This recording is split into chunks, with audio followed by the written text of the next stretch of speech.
여러분 안녕하십니까? 광주 MBC 뉴스데스크 시작합니다. 129 제주항공 여객기 참사가 발생한 지도 벌써 한 달이 넘었습니다. 광주에 마련된 분향소에는 설 명절에도 희생자들을 기리는 추모의 발걸음이 꾸준히 이어졌는데요.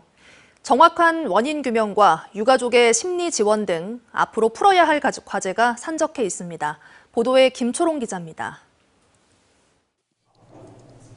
항상 밝은 너의 모습이 보고 싶다. 그곳에서도 항상 빛나길. 마음을 적어내린 노란 종이들이 한 벽면을 가득 채웠습니다. 장난감과 사탕 등 작은 선물들도 놓였습니다. 1229 제주항공 여객기 참사가 발생한 지 한 달여가 지났지만 아픔은 여전합니다. 왜 하필 저분들일까? 딱 서는데 그냥 뭔가 모를 감정이 물밀 밀려오면서 너무 가슴이 아프더라고요. 광주 분향소에는 참사 발생 다음 날부터 한 달여간 약 2만 6천 명이 방문했습니다. 설 연휴 엿새 동안에만 800명 가까이 다녀갔습니다. 마음이 아프고요. 어떤 다 그런 이런 불행한 일이 없어야 되는데 일사가 참 마음이 아픕니다. 그래서 광주 분향소는 49제인 다음 달 15일까지 운영되고 추후 계획은 아직 없습니다. 유가족들은 49제 이후 무안공항에 마련한 사무실을 광주로 옮길 계획입니다. 광주시가 제안한 유가족 심리지원 공간 1229 마음센터의 운영 방안도 비슷한 시기에 논의될 예정입니다. 나눈 소통, 연대할 수 있는 치유의 자조 공간을 마련해서 유가족들이 최대한 사회적 고립 등을 최소화하고 공동체가 함께 극복하고자 합니다. 가장 큰 과제는 진상규명입니다. 항공철도조사위원회는 활주로를 약 2km 앞두고 사고기의 블랙박스 기록이 중단됐고 양쪽 엔진에서는 겨울철새인 가창오리의 깃털과 혈흔이 발견됐다고 최근 발표했습니다. 정확한 원인을 찾기 위한 조사는 계속 진행되고 있습니다. 유족 지원을 위한 특별법 제정과 악성 댓글 등 2차 가해에 대한 처벌 등도 시급합니다. 다음 달 6일에는 국회 제주항공 참사 특별위원회가 국토교통부 등 관련 부처를 대상으로 현안을 질의할 예정입니다. MBC 뉴스 김초롱입니다. 개관 10주년을 맞은 국립아시아문화전당의 설립 취지는 광주를 문화중심 도시로 만드는 데 발전소 역할을 하는 것이었습니다. 그런데 문화중심 도시 조성 사업은 아직 갈 길이 멀고 문화전당도 안정적이고 지속적인 발전을 낙관할 수 없는 상황입니다. 박수인 기자가 보도합니다. 올해 초 복원공사 중 불이 난 옛 전남도청은 국립아시아문화전당의 핵심 시설 중 하나인 민주평화교류원이었습니다. 5.18 당시 열흘간의 이야기를 예술로 승화시킨 콘텐츠를 갖추고 광주의 민주인권 평화 정신을 세계와 나누고 연대하는 거점이었습니다. 그런데 이 민주평화교류원을 5.18 당시 도청 모습으로 복원하자는 여론에 따라 지난 2023년부터 리모델링 공사가 진행 중입니다. 문화전당으로서는 창립 이념이자 현 위치에 세워진 이유기도 한 옛 전남도청과의 관계를 다시 설정해야 하는 숙제를 안게 됐습니다.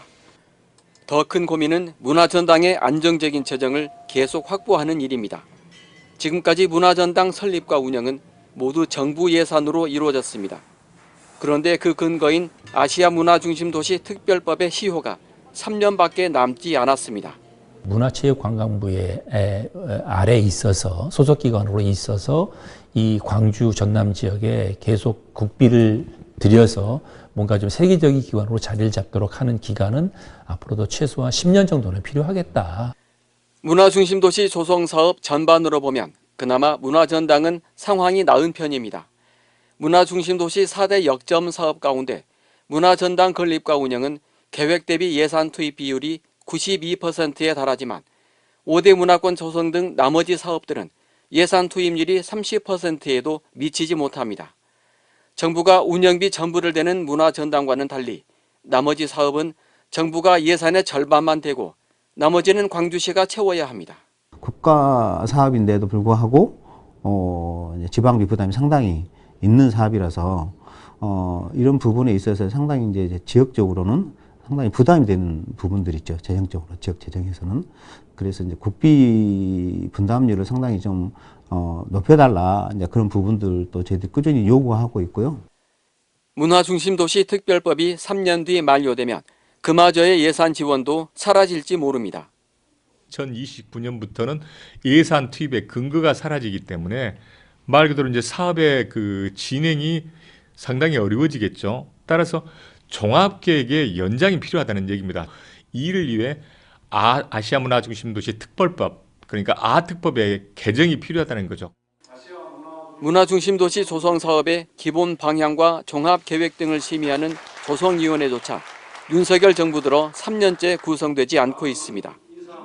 윤 대통령 탄핵 정국이 언제 마무리될지 불투명한 상황에서 최고 추진 기구도 없는 조성사업이 언제까지 계속될지 알 수 없습니다.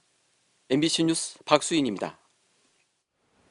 전국적인 인구 감소 위기 속에서도 전남의 합계 출산율 회복세를 보이고 있습니다. 출생 기본수당과 함께 각 지자체마다 출산 육아 정책을 고심해 마련하고 있는데 이게 일부 효과를 냈다는 분석입니다. 보도에 박종호 기자입니다. 주민 100여 명이 살고 있는 강진군 도안면 항촌마을. 어르신들이 대부분 살고 있는 이 마을에 보물이 생겼습니다. 김매튜 씨 부부가 어린 세 자매와 함께 고향에 정착했기 때문입니다. 서울에서 다둥이를 키우기 힘들었던 김 씨는 한 아이당 60만 원씩 육아수당을 받고 만원 주택까지 신청해 양육비를 절감하고 있습니다. 아무래도 강진군 육아수당의 지원이 있기 때문에 좀 다둥이 육아하는데 큰 도움이 되고 있습니다. 그리고 또 여러 가지 육아 관련 지원책이 정책들이 많아서 저희가 큰 도움을 받고 잘 키울 수 있는 이유인 것 같습니다. 올해부터 전남 22개 시군 전체에서 출생 기본수당도 지급됩니다. 2024년부터 태어난 아이를 대상으로 매달 20만 원씩 18살까지 지원됩니다. 출산 장려금도 진도군과 고흥군은 첫째 아이의 경우 1,000만 원을 지급하고 나주시와 담양군에서는 6째 이상까지 장려금을 주고 있습니다.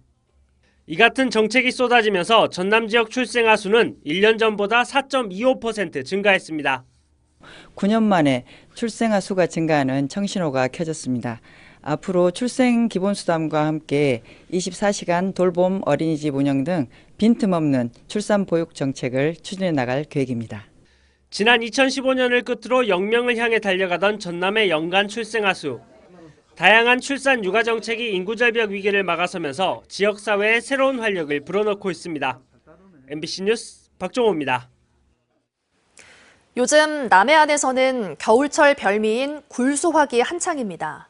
하지만 생산량이 예년보다 크게 줄었는데요. 고수온을 피하지 못해서입니다. 여기에 소비까지 급감하면서 어민들의 시름이 깊습니다. 최황지 기자가 보도합니다. 굴이 줄줄이 매달려 나오자 작업자들의 손길이 바빠집니다. 순식간에 산처럼 쌓인 굴더미. 하나를 까보니 속이 예년 같지 않습니다.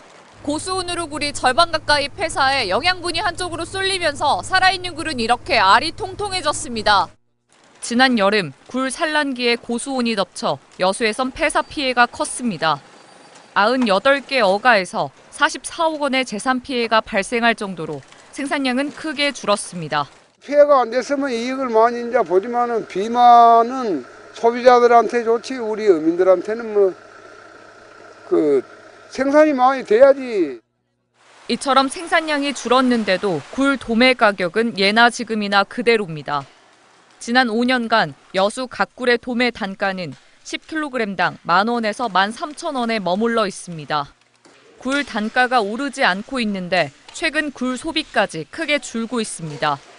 초겨울 소비가 늘었다가 김장철과 설 명절 대목을 지나면서 굴구이 식당을 중심으로 굴을 찾는 손님들이 뜸해졌습니다. 나라가 경기가 없다 보니까 사람들이 돈을 쓰질 않고 외식을 해도 간단히 그래 하다 보니까 지금 소비가 많이 줄은 것 같습니다.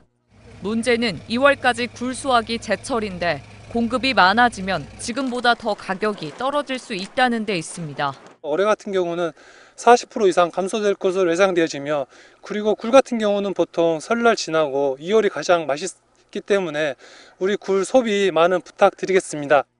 겨울철 보양식으로 귀한 대접을 받았던 남해안 굴. 생산량도 소비자들의 관심도 모두 떨어지며 갈수록 위기를 맞고 있습니다. MBC 뉴스 최양지입니다. 광주 전남에서 처음으로 외국인 전용 은행이 생깁니다. 은행들이 지점들을 줄이는 추세지만 외국인 수가 해마다 늘어나는 만큼 외국인 금융 수요도 증가할 거라고 내다봤기 때문입니다. 보도에 천홍희 기자입니다. 광주 외국인 주민지원센터가 있는 이곳은 평소에도 외국인들의 왕래가 잦은 곳인데요. 광주은행은 이곳에 외국인 전용은행을 열기로 결정했다고 밝혔습니다. 광주 전남에서 외국인만을 대상으로 하는 은행이 생기는 건 이번이 처음입니다. 한국어가 익숙하지 않은 외국인도 은행 업무를 볼 수 있도록 상담 직원들도 모두 외국인으로 채용됩니다. 언어의 장벽은 최소화하고 큰 어려움이 없어진 것 같아요. 면적도 80평으로 광주은행 일반 지점의 2배 규모입니다. 이에 더해 광주은행 측은 외국인 전용 대출 상품까지 마련해 외국인 고객 확보에 나섰습니다. 이처럼 은행에서 외국인 전용 은행을 역점적으로 추진할 정도로 지역에 거주하는 외국인 수는 역대 최다를 기록하고 있습니다. 광주 전남 외국인 주민 수는 꾸준히 증가하고 있는데 2023년 기준 광주는 4만 6천 명, 전남은 8만 6천 명으로 총 13만 2천여 명에 달합니다. 광주는 100명 중 3명, 전남은 100명 중 5명이 외국인 주민인 셈입니다. 금융권에 전체적으로 점포를 줄이고 있는 와중에도 저희는 점포를 늘려서 외국인에게 최적의 금융 서비스를 제공하려고 하고 있습니다. 광주은행은 내부 공사를 마치는 대로 2월 말쯤에 외국인 전용은행을 열 계획입니다. MBC 뉴스 천홍희입니다.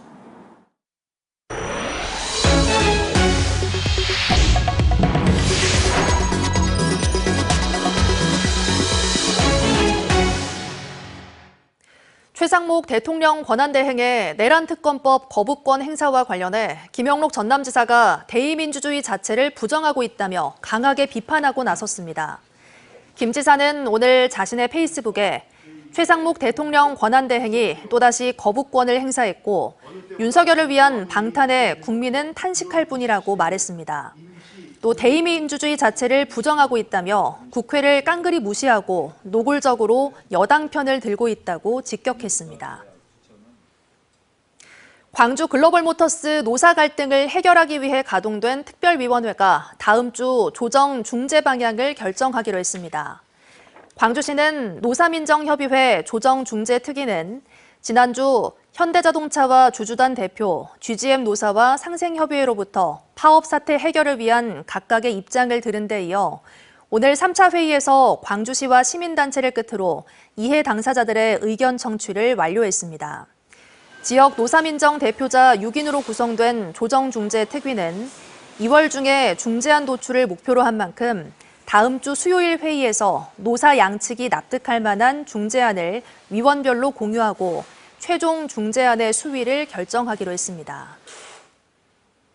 중소기업 중앙회 광주 전남 지역 본부가 200여 개 기업을 대상으로 2월 경기 전망을 조사한 결과 업황 전망 지수가 78로 1월에 73.3이었던 것에 비해 소폭 상승한 것으로 나타났습니다.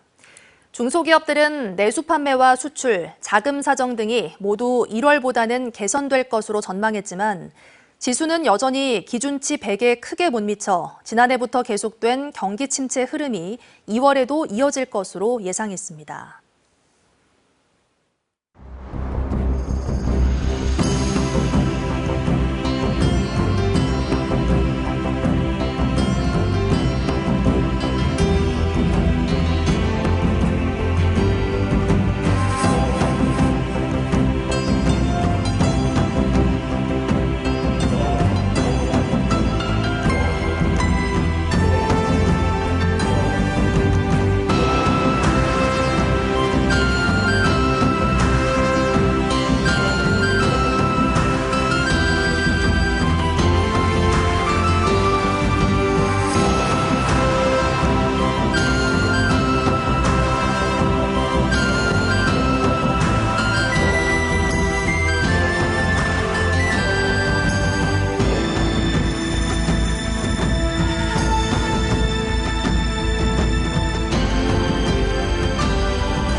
언제 어디서나 내 손 안의 뉴스. 광주 MBC 뉴스 유튜브 구독으로 함께하세요.